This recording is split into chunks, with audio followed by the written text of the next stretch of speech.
వ్యక్తిగతమైన character assassination social మీడియాలో పెరిగిపోయింది.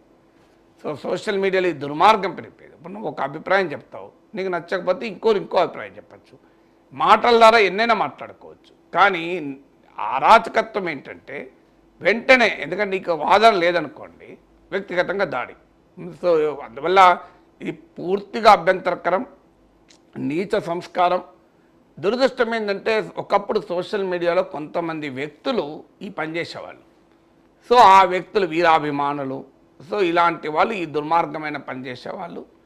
కానీ రాజకీయ పార్టీలే ఆర్గనైజ్డ్గా వాళ్ళ ఐటీ విభాగాలు ఈ రకమైన దాడులు చేయడం మొదలుపెట్టాయి. దీనివల్ల ఇంకా రెచ్చిపోతున్నారు. సో ఇది ఎక్కడికి పోతుంది అనేది ఎవరికి గుత్తాధిపత్యం ఉండదు. ఇవాళ కొండా సురేఖ జరిగింది, రేపు ఇంకోటి జరగచ్చు, జరగాలని మనం కోరుకోము. కానీ దీనికి ఎవరికి గుత్తాధిపత్యం ఉంటుంది? సో ఎవరికి గుత్తాధిపత్యం ఉండదు కదా. అందువల్ల ఇది ఇప్పుడు నా పైన